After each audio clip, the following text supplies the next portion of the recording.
दोस्तों हिंदी का पेपर बीत गया और बहुत सारे बच्चों के कमेंट आए कि भैया मेरा पेपर काफी ज्यादा मस्त गया हिंदी का पेपर। अब लेकिन मेरा पेपर है मैथ का, 27 तारीख को मैथ का पेपर शुरू है। तो आखिर मैथ के पेपर को हम कैसे करेंगे, इसको लेकर बहुत सारे बच्चों के मन में एकदम डर सा बैठ गया है।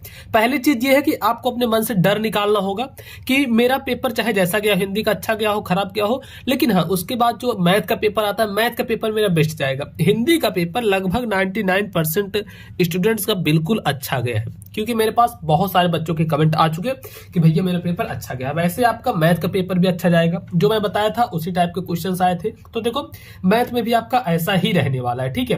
तो चलो यहाँ पर बताएंगे आपको, जो कि ये पेपर यूपी बोर्ड ने खुद जारी किया है, ये बताऊंगा। और जब तक 27 तारीख तक आपका पेपर नहीं हो जाता, मैथ की वीडियोस लगातार आती रहेंगी, एक एक वीडियोस करके मैं मैथ की वीडियोस देता रहूंगा, जिसमें क्या है पूरे क्वेश्चंस मैं कवर करा दूंगा। इसी टाइप के क्वेश्चंस आने वाले चैनल पर, आप लोग बने रहना।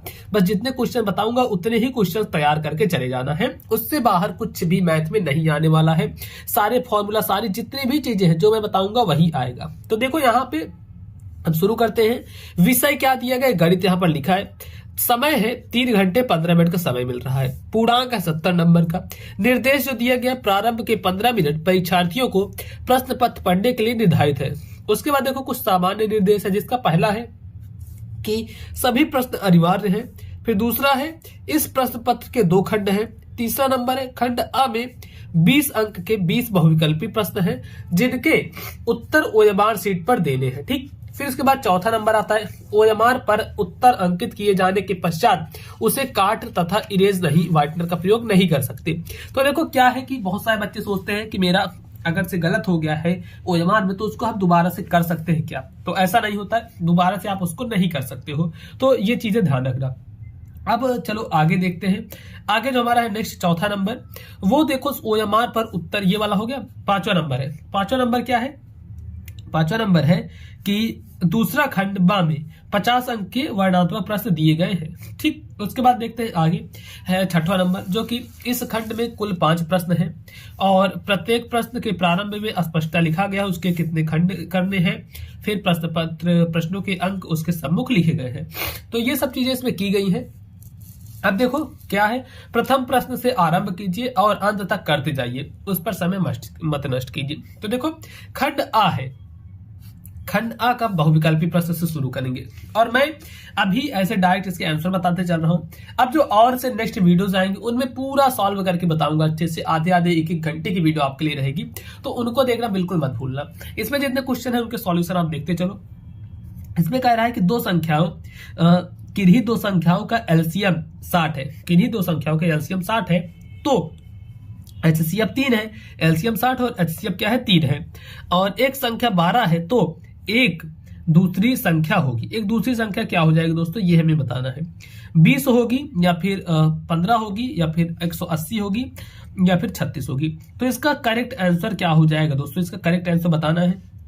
तो एलसीएम कह रहा है 60 है, पहली संख्या 60 उसके बाद एचसीएफ है 3, 12 और दूसरी संख्या ज्ञात करनी है, यक्स मान लो 6 18 और यहाँ पे 12 कर देंगे, 12 1 12 12 5 60, तो यहाँ पे आ जाएगा 15। तो ये देखो जो 15 है ये वाला इसका सही उत्तर हम लगा देंगे कि हाँ 5 ये 15, तो ये सही हो जाएगा 15 वाला। अब देखते हैं अपना सेकंड क्वेश्चन।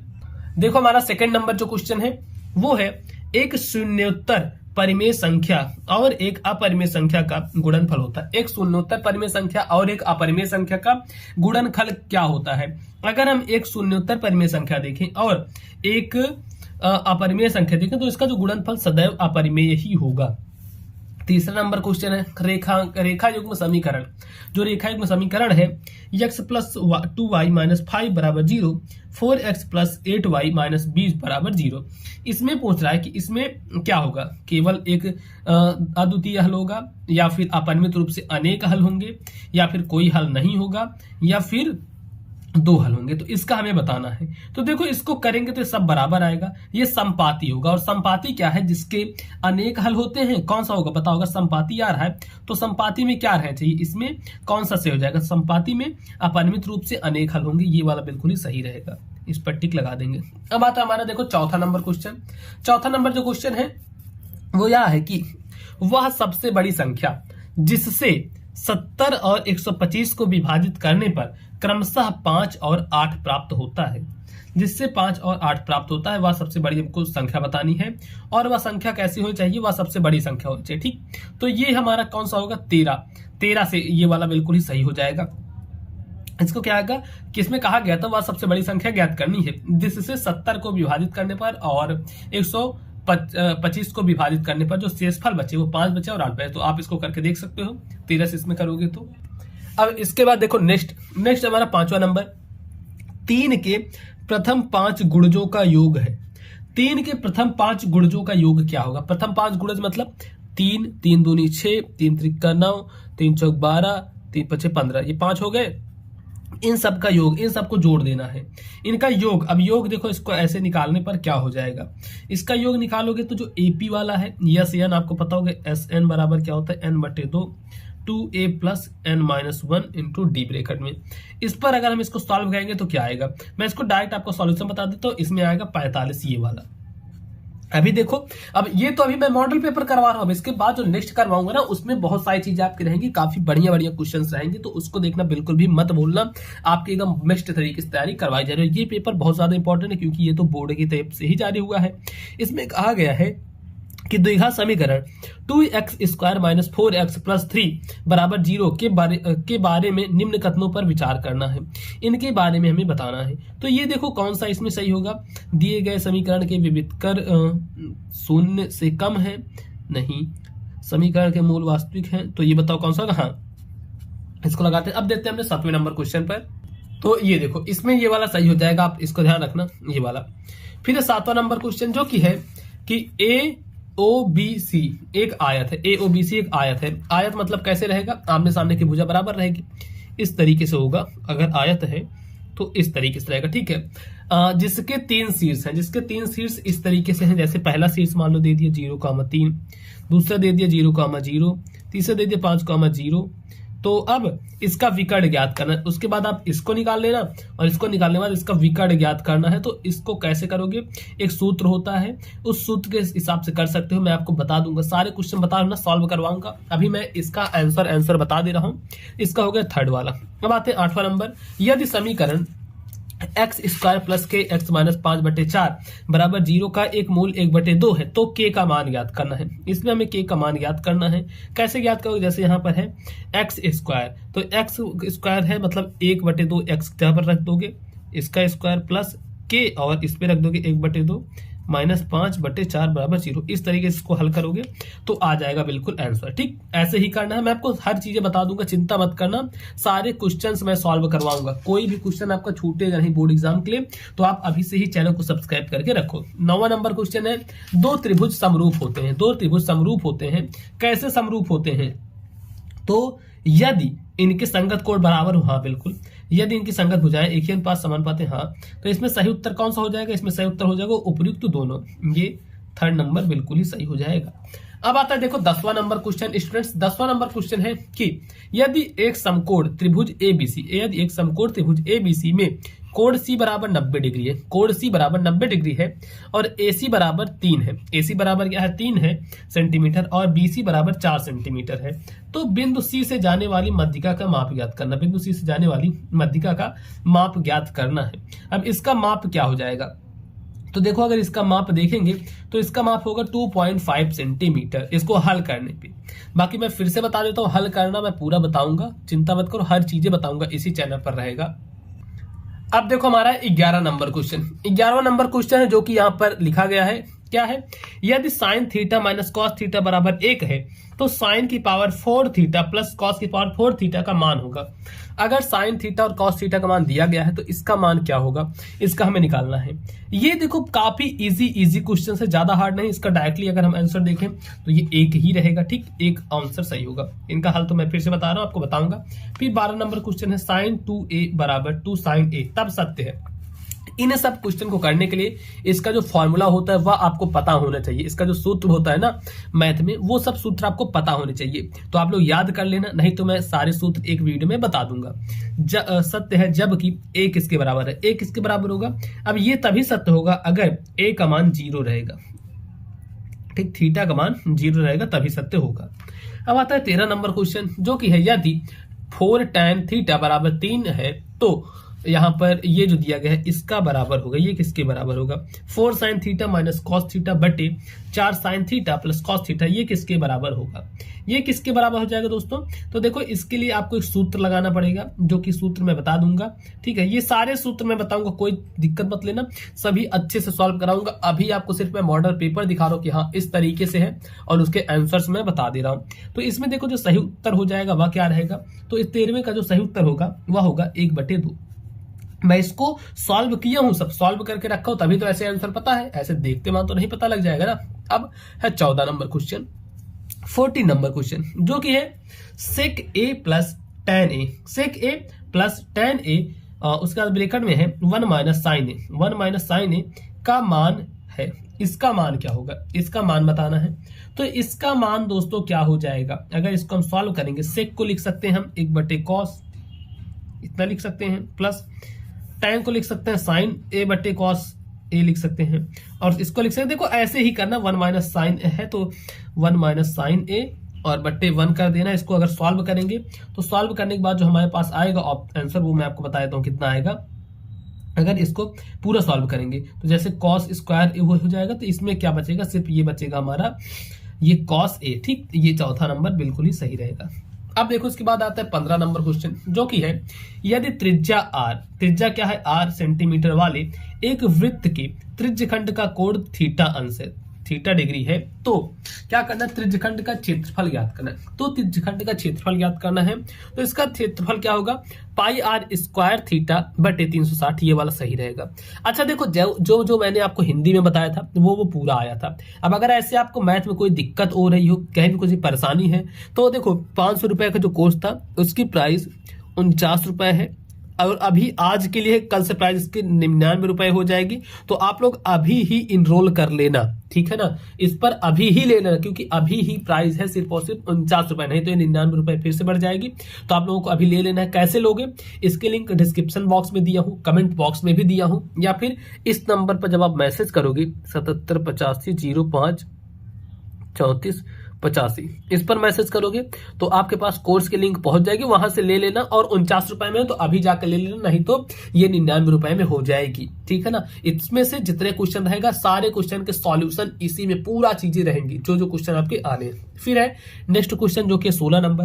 अब 16वां नंबर क्वेश्चन है कि एक सुराही निम्नलिखित का संयोजन है। एक सुराही किसका संयोजन होता है, जो सुराही होती है इस तरीके से होती है सुराही, ठीक। तो देखो यह किसका संयोजन है, इसमें अर्धगोला भी आता है, ठीक, मतलब ये जो गोला है ये ऐसे गोला भी रहता है। और उसके बाद देखो ये जो है ऊपर का, ये एक बेलनाकार है, तो ये देखो गोला और बेलनाकार, ये वाला बिल्कुल ही सही रहेगा, ठीक। अब देखते हैं हम आगे। अब देखो हमारे सामने 17 नंबर क्वेश्चन, और ये 17वां नंबर क्वेश्चन क्या है। तो देखो जो 17 नंबर क्वेश्चन है ये है कि 1 से 10 तक की धनात्मक विषम पूर्णांक संख्याओं का माध्य है। 1 से 10 तक की धनात्मक विषम पूर्णांक संख्याओं का माध्य कैसे होगा। तो देखो ये मैं बता देता हूं, ऐसे करना है 1 + 3 + 5 + 7 + 9 बटे, अब कितनी संख्या है, 5 है तो कर दो 5, और इसको जोड़ोगे तो जोड़ने पे कितना आएगा, अगर टोटल जो है 3 1 4 और 5 4 9, 9 दूनी 18, 18 में 7 जोड़ दोगे 25, 25 बटे 5, 5 से काट दोगे 55 25, 5, ये वाला बिल्कुल ही सही रहेगा, इसका आंसर 5 वाला सही हो जाएगा।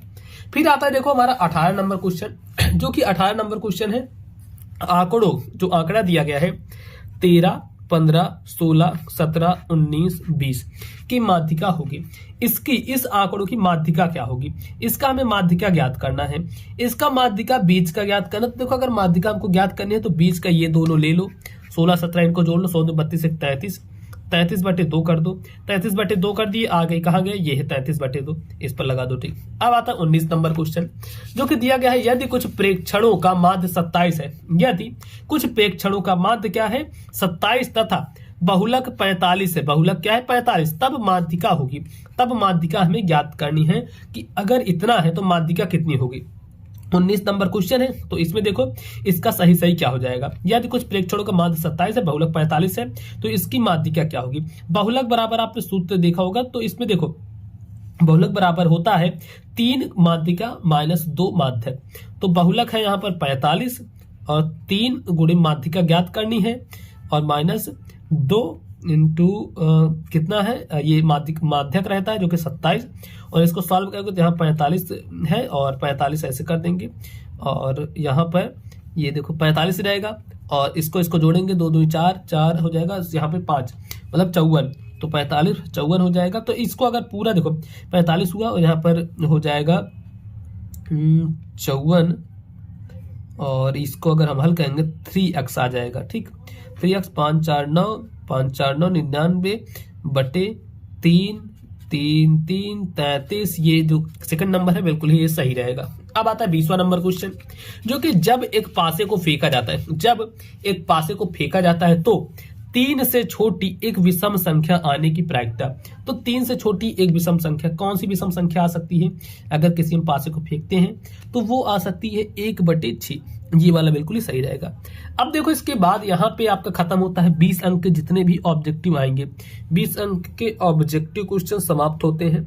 अब इसके बाद जो क्वेश्चन आएगा वो क्या रहेगा, वो सारे क्वेश्चन रहेंगे अब करने वाले, जो कि कॉपी में करना रहेगा। तो देखो खंड बा आते हैं, उसके लिए खंड बा में है सभी खंड करने हैं। तो इसका पहला का नंबर है, स्पष्ट कीजिए कि 3 × 5 × 7 + 7 एक भाज्य संख्या क्यों है। ये एक भाज्य संख्या क्यों है हमें ये बताना है। फिर एक खा नंबर जो कि है, यदि कॉट थीटा बराबर 7/8 है तो इसका मान ज्ञात करना है, इसका मान हमें निकालना है, इसका मान क्या होगा। फिर 6वां गा नंबर क्वेश्चन, देखो इन सब का सॉल्यूशन बताऊंगा, आप लोग बस कमेंट में लिख देना सॉल्यूशन। अगर आपको इसका सॉल्यूशन चाहिए तो लिख देना सॉल्यूशन, मैं पूरी 1-1 घंटे की वीडियोस बना के आपको दे दूंगा, बस कमेंट में आप लोग सॉल्यूशन जरूर से कर देना अगर इसका पूरा आपको सॉल्यूशन चाहिए तो। ठीक, ये वाला क्वेश्चन है गा वाला। अब देखते हैं आगे देखो ये है घा नंबर, जो कि दिया गया है। घा नंबर में क्या है कि निम्न आंकड़ों का माध्य ज्ञात करना है, इनका माध्य ज्ञात करना है, और ये भी काफी ज्यादा इंपॉर्टेंट है। ऐसे जितने भी क्वेश्चन होते हैं ना काफी ज्यादा इंपॉर्टेंट रहते हैं, और मैं सारे क्वेश्चन सॉल्व करवाऊंगा। फिर आता है बा नंबर, और आप कहोगे भैया ये बा वाला कौन सा है, तो ये वाला मतलब अंगा, जो कि ये है चा वाला, ये है क्वेश्चन। आप लोग पढ़ लेना, आपके सामने है डायरेक्ट क्वेश्चन, मैं ऐसे दिखा दे रहा हूँ। फिर आता है सेकंड नंबर क्वेश्चन, जो कि निम्नलिखित में से किन्हीं 5 खंडों को हल करना है। इनमें से किन्हीं भी 5 खंडों को क्या करना है, हल करना है। अब तो देखो कौन कौन से खंड दिए गए हैं जिनको आपको हल करना है। सबसे का नंबर है, द्विघात बहुपद 6x² - 3 - 7x के शून्य ज्ञात करने हैं, और इसके शून्य को तथा गुणांकों के बीच के संबंध की सत्यता भी जांचनी है। फिर खा नंबर है, 2 संख्याओं के वर्गों का अंतर 180 है, छोटी संख्या का वर्ग बड़ी संख्या का 8 गुना है, दोनों संख्याएं ज्ञात करनी है। फिर ग नंबर है, सिद्ध कीजिए कि किसी वृत्त के किसी व्यास के सिरों पर खींची गई स्पर्श रेखाएं समांतर होती हैं।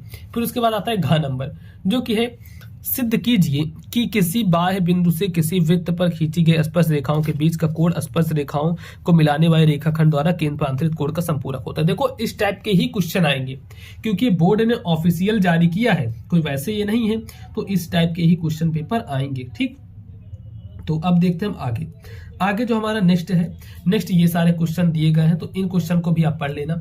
अब उसके बाद देखो कौन से क्वेश्चन आते हैं ये आपको मैं दिखा दूं। फिर आ रहा है हमारा ये वाला क्वेश्चन, देखो जो ये क्वेश्चन है ये कौन सा है, तो ये क्वेश्चन यहाँ से है जो कि 6 नंबर का आएगा, लॉन्ग आंसर टाइप क्वेश्चन है।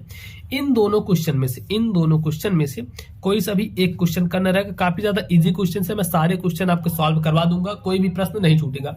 फिर देखो चौथा नंबर क्वेश्चन है, जो कि है चौथा नंबर, एक बहुमंजिल भवन के शिखर से देखने पर एक 8 मीटर ऊंचे भवन के शिखर और तल के अवनमन कोण क्रमशः 30 अंश और 45 अंश है। बहुमंजिल भवन की ऊंचाई और 2 भवनों के बीच की दूरी को ज्ञात करना, जो कि 6 नंबर का आएगा। अब ये नहीं आता तो अथवा में करके ये वाला कर सकते हो, कोई सा भी आप एक कर लेना। फिर आता है 5वां नंबर, और देखो 5वां नंबर है ये यहाँ से यहाँ तक का और यहाँ से लेकर यहाँ तक का। देखो थोड़े बड़े बड़े क्वेश्चन है, लेकिन आप बहुत ज्यादा इंपॉर्टेंट है, काफी ज्यादा मोस्ट इंपॉर्टेंट है। अब अगर आपको मैथ में डर लगता है, मैथ आपकी अच्छी नहीं है उतनी ज्यादा, तो मैं आपको कहता हूँ आप 500 रुपए 1000 रुपए देने से बढ़िया है। सिर्फ और सिर्फ अभी का प्राइस है जो कि 49 रुपए में है, तो 49 रुपए में मैथ का पूरा सॉल्यूशन है आपके सामने, तो उसको ले सकते हैं। और उसमें कुछ चीजें मैं अभी अपडेट भी करते जा रहा हूँ, तो उसको बाय करके वहां पर अपनी स्टडी अच्छे तरीके से कर सकते हो। इस वीडियो को ज्यादा से ज्यादा लाइक करना। चैनल पर सारे सब्जेक्ट की वीडियोस आ रही हैं, खास करके मैथ की तो एकदम इंपॉर्टेंट वीडियोस आ रहे हैं, तो चैनल पर देखते रहो। और अगर आपको देखो कहीं भी दिक्कत आती है तो ये है मेरी इंस्टाग्राम आईडी, मुझे डायरेक्टली मैसेज कर सकते हो। इंस्टाग्राम आईडी क्या है, पीयूष मौर्य 1001 इंस्टाग्राम पर जाकर सर्च करोगे तो ये आ जाएगी, और इस पर मुझे डायरेक्टली आप लोग मैसेज कर देना। कहीं कुछ भी प्रॉब्लम है, आपकी प्रॉब्लम पूरी सॉल्व कर दूंगा। और हाँ, वीडियो को ज्यादा से ज्यादा लाइक करना, चैनल पर नए हो तो इस चैनल को जरूर से सब्सक्राइब कर लेना।